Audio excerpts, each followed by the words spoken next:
بسم اللہ الرحمن الرحیم۔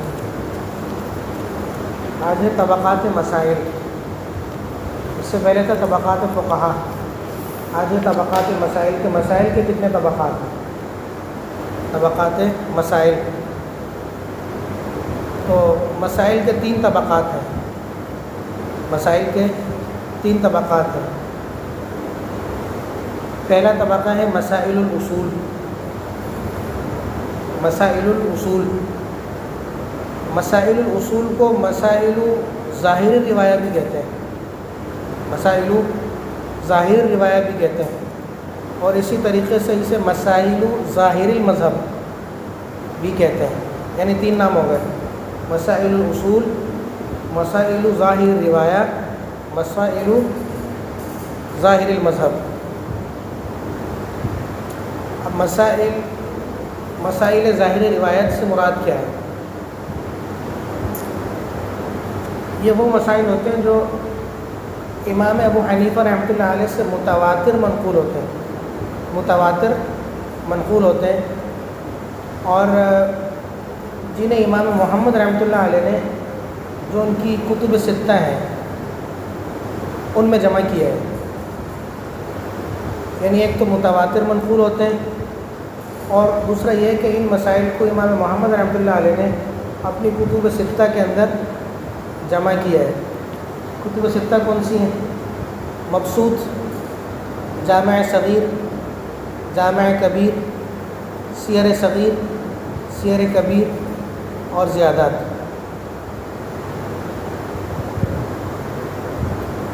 اچھا، پھر انہی کتب 6 کو لے کر کے متون ترتیب دیے جاتے ہیں، انہی کتب 6 کو سامنے رکھ کر متون ترتیب دیے جاتے ہیں،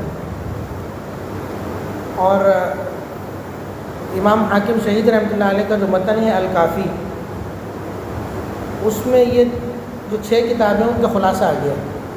انہوں نے الکافی کے نام سے جو متن لکھا ہے اس میں ان 6 کتابوں کا خلاصہ انہوں نے ذکر کر دیا ہے، جس کی شرح ہے علامہ سرخسی کی مبسوط۔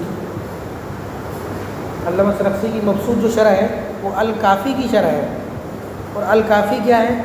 الکافی ان 6 کتابوں کا خلاصہ ہے۔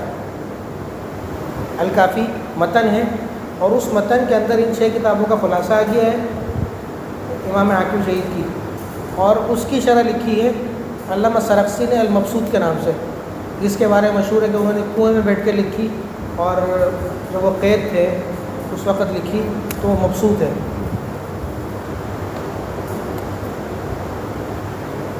تو خلاصہ یہ ہو گیا کہ مسائل ظاہر روایت وہ ہیں جو امام ابو حنیفہ رحمۃ اللہ علیہ کی طرف منسوب ہوں اور متواتر ہوں، اور ان مسائل کو امام محمد رحمۃ اللہ علیہ نے اپنی کتب 6 میں جمع کیا ہے، اور انہی کتابوں کو سامنے رکھ کر 6 کتابوں کو متون تیار ہوتے ہیں، اور امام حاکم شہید رحمۃ اللہ علیہ کا جو متن ہے الکافی، اس میں ان 6 کتابوں کا خلاصہ موجود ہے، جس کی شرح ہے مبسوط، جو کہ علامہ سرخسی رحمۃ اللہ علیہ نے لکھی ہے۔ اس کے علاوہ بھی بہت سے متون ہیں جو ان کتابوں کو سامنے رکھ کر کے تیار کیے گئے ہیں، اور متون معتبرہ اور معتمدہ کہلاتے ہیں۔ اب یہ ہے کہ متون معتبرہ کون سے ہیں؟ تو مختلف زمانوں میں مختلف علماء نے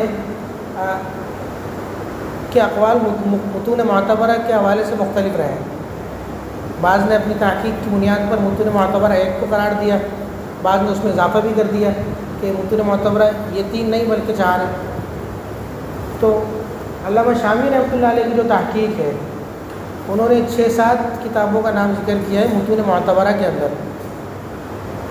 سب سے پہلے بدایت المبتدی، بدایت المبتدی جو کہ ہدایہ کا مطلب ہے۔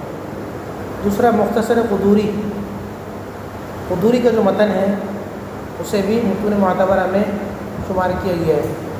تیسرا المختار، المختار جو متن ہے اسے بھی متون معتبرہ میں شمار کیا گیا ہے، اور ابھی مجمع والوں نے کنز کو نکال کر مختار کو شامل کیا، مجمع کے نصاب میں کنز کو نکال کے المختار کو شامل کیا ہے۔ یہ احناف کے متون معتبرہ میں سے ایک متن ہے اور جاندار متن ہے۔ اور چوتھا ہے النقایہ، پانچواں ہے الوقایہ، اور چھٹا ہے کنز کا جو متن ہے، کنز الدقائق کا جو متن ہے وہ متون معتبرہ میں سے۔ اور ساتواں متن ہے ملتقى الابحر کا جو متن ہے وہ بھی متون معتبرہ میں سے ہے۔ یہ ہو گئے 7 متن۔ اچھا، اس کے بعد مسائل کے طبقات میں جو دوسرا طبقہ ہے وہ ہے مسائل النوادر، جسے مسائل غیر ظاہر الروایہ بھی کہتے ہیں، مسائل غیر ظاہر الروایہ بھی کہتے ہیں۔ پہلا تو مسائل ظاہر الروایہ ہے نا، دوسرا ہے مسائل غیر ظاہر الروایہ۔ اس کا نام مسائل النوادر بھی ہے، مسائل غیر ظاہر الروایہ بھی ہے۔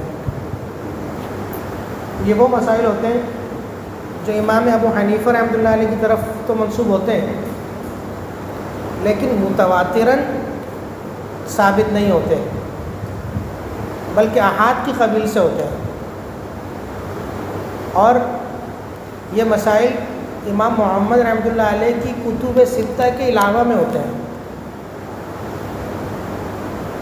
2 قید ہو گئی، ایک تو متواتر نہیں ہوتے، دوسرے امام محمد رحمۃ اللہ علیہ کی کتب ستہ میں نہیں ہوتے۔ جو مسائل ظاہر الروایت تھے وہ متواتر بھی ہوتے تھے اور امام محمد رحمۃ اللہ علیہ کی کتب ستہ میں بھی ہوتے تھے، اور یہ جو غیر ظاہر الروایہ ہیں یہ ایک تو متواتر نہیں ہوتے اور دوسرا امام محمد رحمۃ اللہ علیہ کی کتب ستہ کے علاوہ میں ہوتے ہیں۔ پھر ان کے معتبر ہونے کی 2 شرطیں ہیں۔ جب یہ متواتر نہیں ہے اور کتب ستہ میں نہیں ہے تو ان کا اعتبار کیسے کیا جائے؟ تو 2 شرطیں ہیں، اگر وہ شرطیں پائی جائیں تو یہ معتبر ہے ورنہ معتبر نہیں ہے۔ وجہ یہ ہے کہ اگر کتب ستہ میں آ جاتے تو معتبر ہی ہوتے، وہ تو اصل مذہب ہے نا، لیکن کتب ستہ میں نہیں ہے، وہ متواتر بھی نہیں ہے، تو پھر شرائط قائم کی ہیں۔ اگر شرائط پائی جائیں گی تو معتبر ہوں گے ورنہ معتبر نہیں ہوں گے۔ پہلی شرط یہ ہے کہ وہ مسائل ظاہر الروایہ کے خلاف نہ ہوں، وہ مسائل ظاہر الروایہ کے خلاف نہ ہوں۔ ظاہر الروایہ کے خلاف اگر چلے گئے اس کا مطلب ہے کہ اصل مذہب کے خلاف چلے گئے، وہ احناف کا مذہب ہی نہیں ہے۔ تو پہلی شرط یہ ہے کہ وہ مسائل ظاہر الروایہ کے خلاف نہ ہوں، اور دوسری شرط یہ ہے کہ وہ مفتابیہ ہوں، یعنی مسائل نوادر جو ہے، جو دوسرا طبقہ ہے، اس میں جو مسائل ذکر ہوتے ہیں وہ سارے مفتابیہ نہیں ہوتے، وہ تو مفتابیہ غیر مفتابیہ سارے مسائل ہوتے ہیں۔ تبھی تو فرق ہے نا، جو مسائل ظاہر الروایہ ہیں وہ تو سب مفتابیہ ہیں اور سب اصل مذہب ہیں، لیکن جو مسائل نوادر ہیں اور یہ جو کتابیں ہیں ان میں ظاہر سی بات ہے مفتابیہ غیر مفتابیہ سب ہیں، تبھی تو شروط قائم کرنی پڑ رہی ہیں۔ اگر سارے مفتابیہ ہوتے تو ظاہر الروایہ اور ان کے درمیان فرق کیا ہوتا؟ تو دوسری شرط یہ ہے کہ وہ اقوال مفتابیہ ہوں، وہ مسائل مفتابیہ ہوں۔ مفتابیہ کا پتہ کیسے چلے گا؟ تو عام طور پر صراط کی ہوتی ہے قول کے ساتھ، وہ بھی یفتہ، اس طریقے سے پتہ چل جاتا ہے۔ اور یہ مسائل پائے کہاں جاتے ہیں، ملیں گے کہاں پہ؟ تو مسائل نوادر شروحات میں ملتے ہیں، شروحات میں۔ اب شروحات سے مراد کیا ہے؟ شروحات سے مراد وہ کتابیں ہیں جو عام طور پر کسی متن کی وضاحت میں لکھی جاتی ہیں، جس میں جیسے کہ ان شروحات میں شمار ہوتا ہے مبسوط کا۔ مبسوط الکافی کی وضاحت میں لکھی گئی ہے، الکافی کی تشریح ہے، شروحات سے یہ مراد ہے۔ اسی طریقے سے بدائع الصنائع، اور ہدایہ بدایت المقتدی کی تشریح ہے، اور الاختیار یہ مختار پر وہ ہے تشریح، الاختیار لتعلیل المختار، شرح وقایہ اس کا شمار شبہات میں ہوتا ہے، شرح وقایہ، تبیین الحقائق یہ کنز پر تشریح ہے، تبیین الحقائق، عنایہ اسی طریقے سے جامع الفصولین یہ شروحات میں سے، فتح القدیر یہ شروحات میں سے، درر الحکام،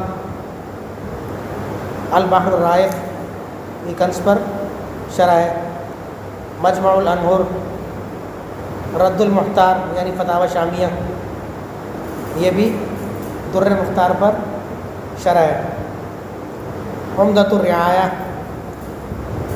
منحۃ الخالق، منحۃ الخالق علامہ شامی رحمۃ اللہ علیہ کا حاشیہ ہے جو کہ البحر الرائق پر ہے، یعنی شرح الشرح، اور حاشیہ چلپی یہ جتنی بھی ہیں کتابیں ان سب کا شمار شبہات میں ہوتا ہے۔ تو متون اور شرح کا فرق سمجھ آیا نا؟ متون جو کیا کہتے ہیں اصل مذہب جس میں عام طور پر ذکر ہوتا ہے، پھر متون معتبرہ غیر معتبرہ اس کی الگ تقسیم ہے، اور شرح جو اس متن پر تشریح ہے، جیسے بدایت المقتدی پر متن ہے، پھر ہدایہ اس کی شرح ہے، تو یہ شروحات کی قبیل سے۔ اچھا، مسائل طبقات میں سے جو تیسرا طبقہ ہے وہ ہے فتاوی یا نوازل، فتاوی یا نوازل، نوازل اور فتاوی، نوازل مطلب نازلہ کی جمع ہے، کوئی واقعہ پیش آ گیا، کوئی حادثہ پیش آ گیا، اس کے بارے میں مسئلہ پوچھا گیا تو نوازل اس سے ہے۔ اب فتاوی یا نوازل یہ پہلے دونوں طبقات سے ہٹ کر کے ایک چیز ہے۔ فتاوی یا نوازل اس سے کہتے ہیں کہ کوئی حادثہ پیش آ گیا، کوئی واقعہ پیش آ گیا اور صاحب مذہب کی طرف سے اس بارے میں کوئی جزئی منقول نہیں ہے، کوئی جزئی منصوص نہیں ہے، اب کیا کریں؟ اب یہ کریں گے کہ قرآن و حدیث کی روشنی میں ہم غور و فکر کریں گے، اور اسی طریقے سے اس مسئلے کے جو دیگر نظائر ہیں ان نظائر کو سامنے رکھتے ہوئے غور و فکر کر کے مسئلے کا استنباط کریں گے۔ اب جب مسئلے کا استنباط کریں گے تو جو مسئلہ اجتہاد کر کے اور استنباط کر کے سامنے آئے گا وہ کہلائیں گے نوازل یا فتاوی، نوازل یا فتاوی۔ فرق کیا ہوا؟ پہلے دونوں طبقوں کا تعلق ہے صاحب مذہب سے کہ ان کی آراء اس میں منقول ہیں، اور یا متون ہیں یا شروع ہیں، جو شروع ہیں وہ انہی آراء کی تشریح ہے۔ اب یہ تیسری جو قسم ہے یہ وہ ہے کہ صاحب مذہب کی طرف سے کوئی مسئلہ ہم سے پوچھا گیا، اس کا حکم منقول ہی نہیں ہے، کیونکہ مسائل تو بے شمار ہیں نا، روز نئے مسائل پیش آتے ہیں، کوئی خاص جزئی منصوص نہیں ہے، اب ہمیں اس کا حکم بیان کرنا ہے تو ہم نصوص کے اندر غور و فکر کریں گے، قرآن و حدیث کے اندر، اور اسی طریقے سے اس مسئلے کی جو نظائر ہیں اس کے جیسے جو دیگر مسائل ہیں ان میں غور کریں گے اور مسئلے کا استنباط کریں گے۔ اس استنباط کے نتیجے میں، اس اجتہاد کے نتیجے میں جو مسائل مرتب ہوں گے وہ کہلائیں گے فتاوی یا نوازل۔ جیسے ہم فتوے دیتے ہیں، یہ فتاوی نوازل کی قبیل سے ہے، یہ نہ متون ہے نہ شروحات ہے،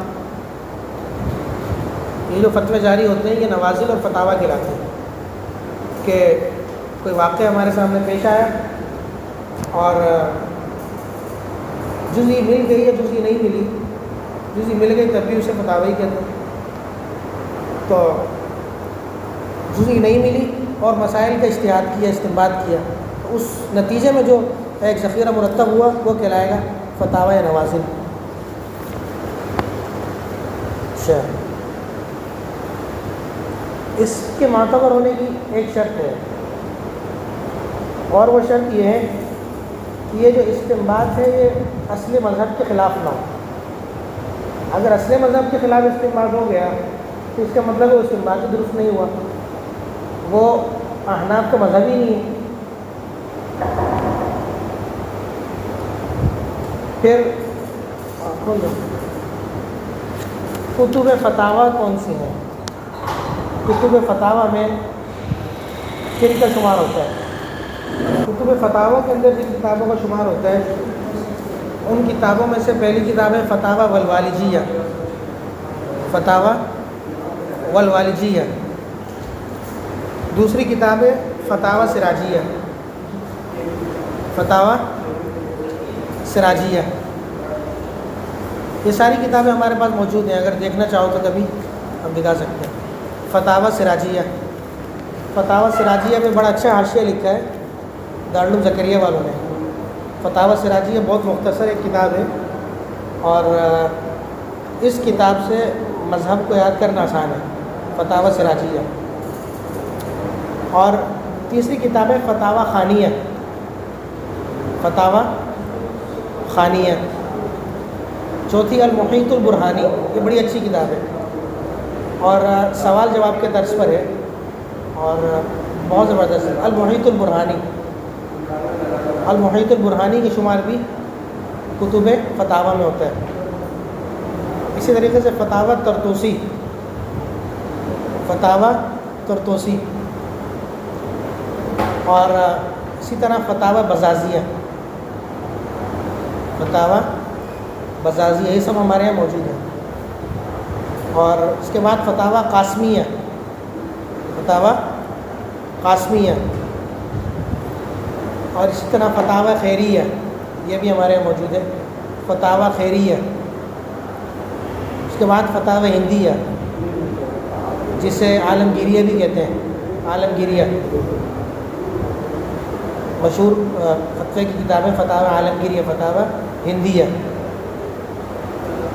اس کے بعد تنقیح الفتاویٰ الحامدیہ، تنقیح الفتاویٰ الحامدیہ، یہ بھی ایک اچھی کتاب ہے اور کتب فتاویٰ میں اس کا شمار ہوتا ہے۔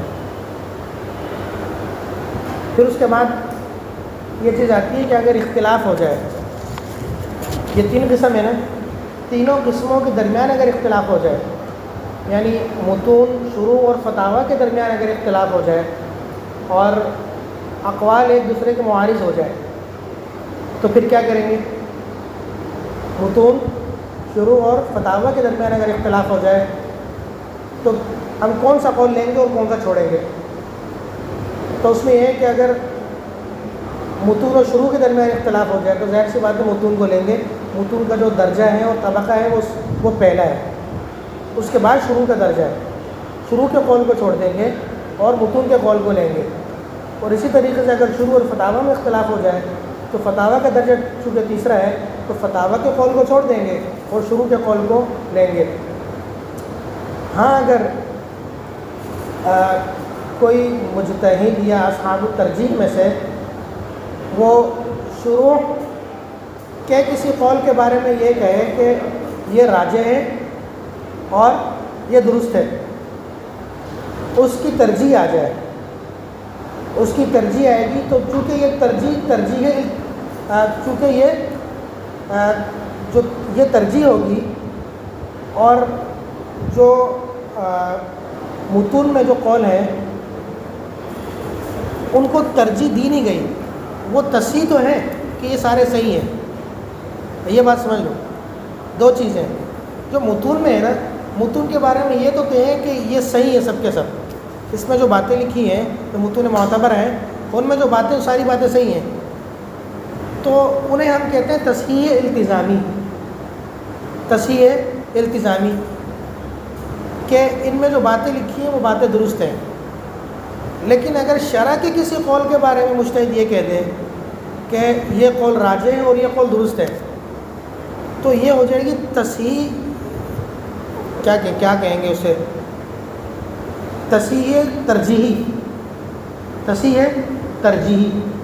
تو تصحیح ترجیحی مقدم ہے تصحیح التزامی پر، یعنی متون میں جو اقوال ذکر ہیں ان کے بارے میں تو یہ ہے نا کہ یہ سب درست ہیں اور صحیح ہیں، یعنی یہ مانا گیا ہے۔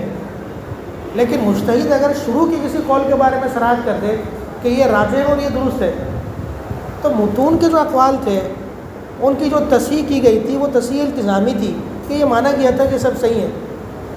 لیکن شرح کے کسی قول کو خاص کر کے اگر کوئی اصحاب الترجیح میں سے یا مجتہد یہ کہتے کہ یہ راجح اور یہ درست ہے تو ہم اسے کہیں گے تصحیح ترجیحی، تعیین کے ساتھ اس کی درستگی کا قول کیا ہے. اور تصحیح ترجیحی جو ہے یہ تصحیح التزامی پر مقدم ہے، اور اس صورت میں تصحیح التزامی کو چھوڑ دیا جائے گا اور تصحیح ترجیحی کو لے لیا جائے گا. کیا مطلب؟ شرح کے قول کو لے لیں گے اور متن کے قول کو چھوڑ دیں گے. اگر شرح کی جو تصحیح ہے وہ تصحیح ترجیحی ہو، اصحاب ترجیح میں سے کوئی بندہ یا کوئی مجتہد یہ کہہ دے کہ یہ قول راجح ہے یا یہ قول زیادہ درست ہے تو وہ تصحیح ترجیحی ہو جائے گی. اور متون کے بارے میں وہ تصحیح التزامی ہے کہ مانا کیا ہے کہ ساری باتیں اس میں درست ہیں، لیکن تعیین کر کے وہ شرح کے بارے میں کہتا ہے کہ یہ بات اس کی درست ہے تو وہ تصحیح ترجیحی ہو جائے گی، اور تصحیح ترجیحی مقدم ہے تصحیح التزامی پر. ایسی صورت میں تو تصحیح ترجیح کو لیں گے اور شرح کے قول کو معتبر مانیں گے. اگر یہ صورت نہیں ہے اور مطلق ایک تعارض ہو جاتا ہے تو پھر متن کے قول کو لیں گے، چونکہ وہ مقدم ہے اور اس کا طبقہ وہ اس سے اعلیٰ درجے کا ہے، تو متن کے قول کو لیں گے اور شرح کے قول کو چھوڑ دیں گے. سمجھ گئے؟ کوئی اشکال تو نہیں ہے؟